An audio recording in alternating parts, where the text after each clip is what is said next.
बिस्मिल्लाहिर्रहमानिर्रहीम। अस्सलामुअलैकुम वरहमतुल्लाहि वबरकातुहू। आइए तमाम अहबाब मिलकर नबी मुकर्रम शाफ़ाए महशर रोज़े जज़ा हज़रत मोहम्मद मुस्तफ़ा सल्लल्लाहु अलैहि वसल्लम की बारगाह में हदिया दुरूद व सलाम पेश कर लें। अस्सलातु वस्सलामु अलैका या सय्यदी या रसूलुल्लाह व अला आलिका व सहाबिका या सय्यदी या हबीबल्लाह। नाज़रीन इकराम को इस पेज पर बैत नंबर 146 में खुशामदीद कहता हूँ। उम्मीद है कि तमाम अहबाब अल्लाह के फ़ज़ल से खैरियत से होंगे। नाज़रीन, हज़रत सुल्तान बाहू रहमतुल्लाह अलैह ने इस बैत में रब ताला की ताकत का तज़किरा किया है कि कैसे रब ताला का हुक्म कुन फ़यकून के अमल बारे आगाही दी है। हज़रत सुल्तानुल आरिफ़ीन रहमतुल्लाह अलैह आप फरमाते हैं, कुन फ़यकून जदा फरमाया हुइयाँ ज़ोरा वरियाँ हो। ज़ोरा वरियाँ से मुराद है अपनी ताकत के बल बोते पर अपनी बात मनवाना।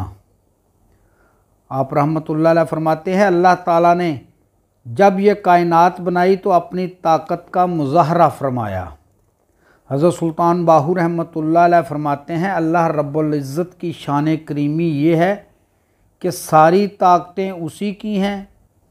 ये उसी ज़ात की शान किबरियाई है कि रोज़े अव्वल से रोज़े आखरत और उसके बाद भी उसी का हुक्म चलना है। उसी के हुक्म से कुन फ़यकून का अमल हुआ और उसी के हुक्म से ही ये सारी कायनात का वजूद ख़त्म होगा। सूरह अल हज आयत नंबर 40 में फरमाने खुदा है, यकीनन अल्लाह ताला बहुत बड़ा ताकतवर और ज़बरदस्त है। सूरह सबा आयत नंबर 27 में फरमाने खुदा है, ज़बरदस्त दाना तो बस वो अल्लाह ही है। हज़रत सुल्तान बाहू रहमतुल्लाह अलैह अपनी किताब अमीरुल कौनैन में एक मुकाम पर लिखते हैं, यहाँ हक़ ताला का मामला है, वहाँ ना अज़ल व अबद है और ना ही दुनिया व बहिश्त है। वो मकान ला मकान है जहाँ दीदारे खुदावंदी का शर्फ हासिल होता है। हज़रत सुल्तानुल आरिफ़ीन रहमतुल्लाह अलैह अपनी किताब महकुल फ़क्र कलाम में एक मुकाम पर लिखते हैं, जब हक़ ताला ने चाहा कि आलम अरवाह को पैदा करूं, बस सबसे पहले रूह पर फतूह हजूर सरवर कायनात फ़ख्र मौजूदात मोहम्मद रसूलुल्लाह सल्लल्लाहु अलैहि वसल्लम के नूर पाक को पैदा किया और ख़ुद ही उस नूर पाक का वाला और शिफ्ता हुआ और हबीबुल्लाह का ख़िताब दिया और उसी नूर सरापा ज़हूर को मुखातब फरमाकर लफ्ज़ कुन फरमाया। हज़रत सुल्तान बाहू रहमतुल्लाह अलैह अपने इस बैत के दूसरा मिसरा में लिखते हैं, जुज़ अपनी थी जुदा चा कीता असां भी सिर ते धरियाँ हो। इस मिसरा में लफ्ज़ युज़ लिखा हुआ है यानी ख़ुद, और दूसरा लफ्ज़ है धरियाँ यानी कबूल कर लिया। आप रहमतुल्लाह अलैह फरमाते हैं, इस कायनात के वजूद में आने से पहले हम अल्लाह ताला के कुर्ब में थे और अल्लाह ताला ने इंसान को इस दुनिया में भेजा तो हमने उसे कबूल कर लिया। हज़रत सुल्तान बाहू रहमतुल्लाह अलैह अपनी किताब कलीदुल तौहीद खुर्द में एक मुकाम पर लिखते हैं, जब अल्लाह ताला ने चाहा कि कुन फ़यकून को बयान करूं तो हदीस कुदसी के मुताबिक अल्लाह ताला ने फरमाया कि मैं एक मख्फी ख़जाना था, फिर मैंने पसंद किया कि पहचाना जाऊं, बस मैंने मखलूक को पैदा फरमाया और उसके बाद पर्दा नूर से दो दस्ते कुदरत बरामद हुए। फिर हक़ ताला ने बाएं तरफ कहर और जलालत की नज़र फरमाई तो उस तरफ से शैतानी आग नमदार हुई।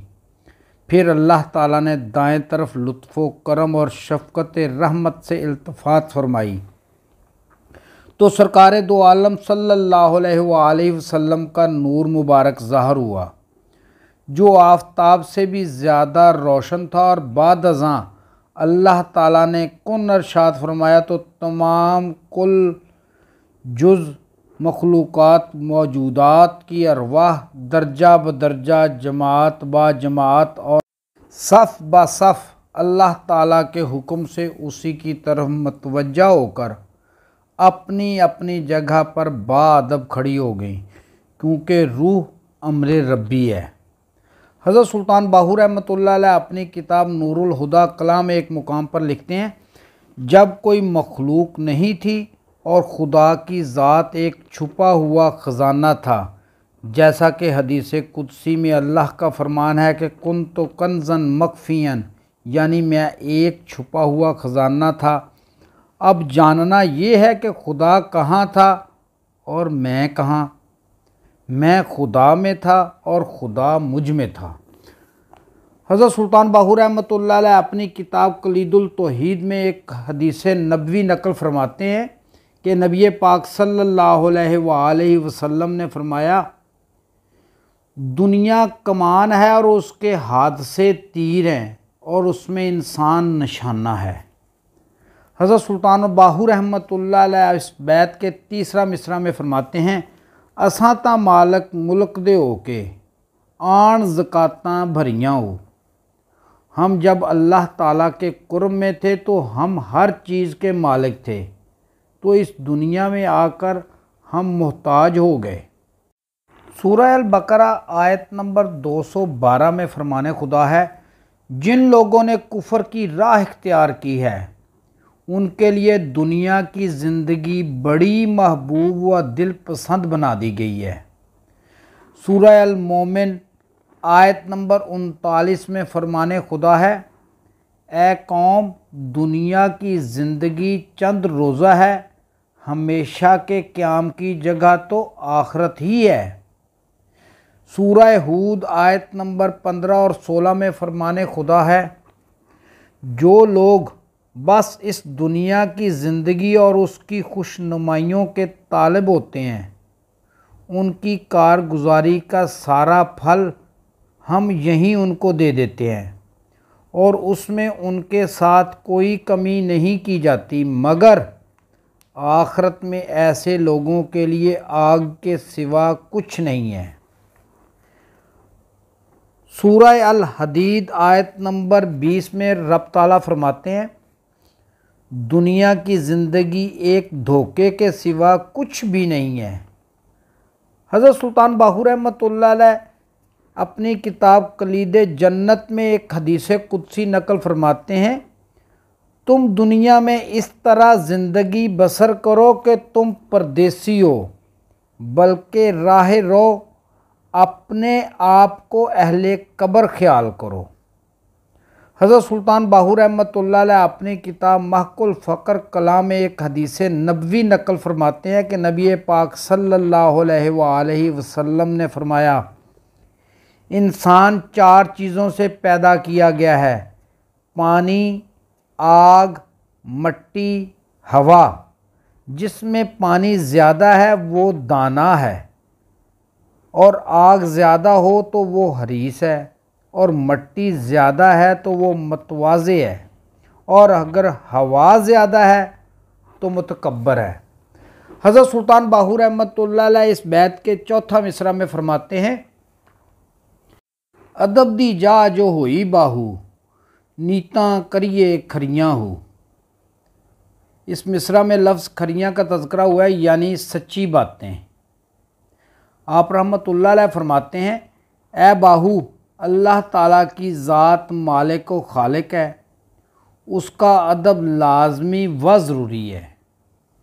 यही वजह है कि हमारे साथ इस दुनिया में आने के सबब जो कुछ बीत रहा है, हम उन सच्चाइयों को बयान करने से कासर हैं। सूरह अल अहज़ाब आयत नंबर 36 में रब ताला फरमाता है, और जो कोई अल्लाह और रसूल की नाफरमानी करे तो वो सरीहन गुमराही में पड़ गया है।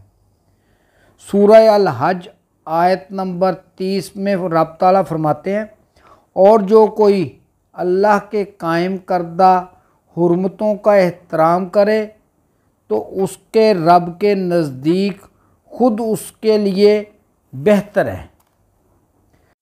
सूरह ताहा आयत नंबर 127 में रब ताला इरशाद फरमाते हैं, और अपने रब की आयात ना मानने वालों को बदला देते हैं और आखिरत का अजाब ज़्यादा सख्त और ज़्यादा देरपा है।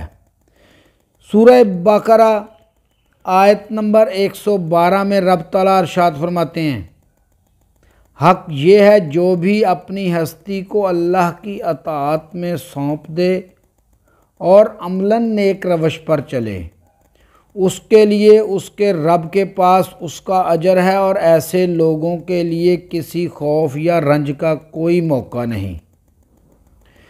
सुल्तानुल फ़ुक़रा हज़रत सखी सुल्तान बाहू रहमतुल्लाह अलैह अपनी किताब महकुल फ़क्र कलाम में एक मुकाम पर लिखते हैं, ए तालिब सादिक, अब मैं तुझको अदब इस्म अल्लाह का बताता हूँ, यानी जो कोई अदब इस्म अल्लाह से और अदब कलामुल्लाह और अदब नबी अल्लाह और अदबुल हिजाब रसूलुल्लाह और अदब शरीयत और अदब उलमा और अदब फ़ुक़रा ना करे, वो मलऊन और बेदीन है।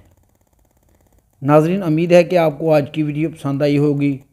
आइंदा मिलेंगे इंशाअल्लाह अबियात बाहू के बैत नंबर 147 के साथ। उस वक़्त तक अपना ख्याल रखिएगा। अपने मेज़बान खालिद कमर को इजाज़त दीजिए। अल्लाह हाफ़िज़।